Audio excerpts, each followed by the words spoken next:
में आपको दिखाएंगे कैसे दुनिया में चल रहे युद्धों के बीच सनातन धर्म शांति का उपाय हो सकता है। आखिर कैसे भारत विश्व शांति का ध्वजवाहक हो सकता है। भर में आजकल उथल पुथल बची हुई है। ऐसे में उत्तर प्रदेश के मुख्यमंत्री योगी आदित्यनाथ ने दुनिया पर छाए संकट के बादलों की छाया को हटाने के लिए एक शानदार उपाय बताया है। आप भी सुनिए। विश्व शांति की गारंटी केवल सनातन धर्म हो सकता है और भारत हो सकता है, बाकी कोई और नहीं हो सकता। योगी आदित्यनाथ ने क्यों विश्व शांति के लिए सनातन को समाधान बताया, अब यह भी समझ लीजिए। पूरी दुनिया इस वक्त डायरेक्ट या फिर इनडायरेक्ट युद्ध की आग में झुलस रही है। रूस और यूक्रेन करीब 1.5 साल से जंग लड़ रहे हैं। इजराइल और हमास के बीच लड़ाई चल रही है। इसे आप फिलिस्तीन और इजराइल वॉर भी कह सकते हैं। चाइना और ताइवान में तनाव किसी से छिपा नहीं है। उत्तर और दक्षिण कोरिया, चीन और जापान, अमेरिका और रूस, हर जगह तनाव ही तनाव है। लेकिन अगर ध्यान से देखा और समझा जाए तो आप पाएंगे कि भारत ही इकलौता देश है जो तमाम चुनौतियों के बावजूद, जहां पे आतंकवाद भी एक बड़ी चुनौती है, लगातार तरक्की कर रहा है। दुनिया में भारत जितना डाइवर्स कोई दूसरा मुल्क आपको नहीं मिलेगा। भारत एक ऐसा अकेला देश है जहां हर 100-200 किलोमीटर पर भाषा, संस्कृति, खाना और लिहाजा बदल जाता है और जिस पर हमें गर्व है। लेकिन यह देश अनंत काल से आबाद है और हमेशा ऐसा ही रहेगा। यहां पे कितने भी आक्रांता आए, और इसकी वजह समझने के लिए हमें अपने इतिहास को पढ़ना और समझना बहुत जरूरी है।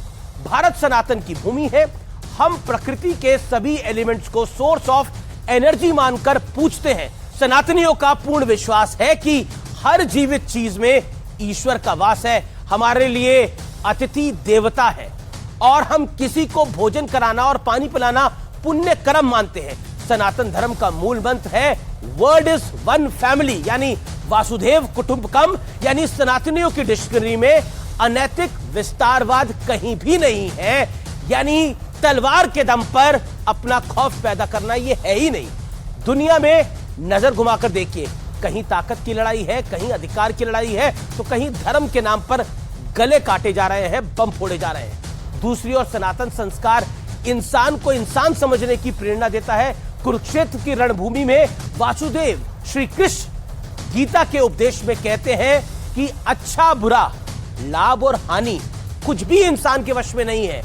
तो सीख यह है कि अगर इंसान के वश में कुछ ही नहीं, कुछ है ही नहीं, तो फिर लड़ाई और झगड़ा किस बात का है, क्यों है।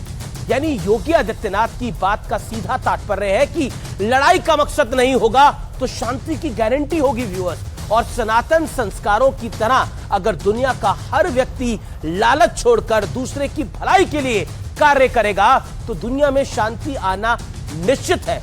कोरोना काल को याद करिए, भारत के सनातन संस्कारों का प्रभाव पूरी दुनिया ने देखा, प्रभाव देखा।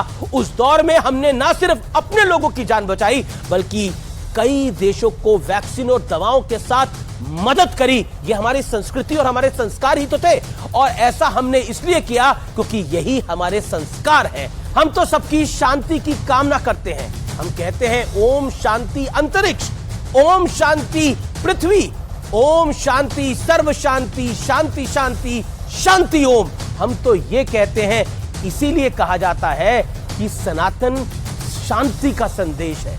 व्यूअर्स, आज जो मैंने आपके साथ बात साझा करी, ये इस तनाव के माहौल में आपको जरूर शांति देगी। नमस्कार।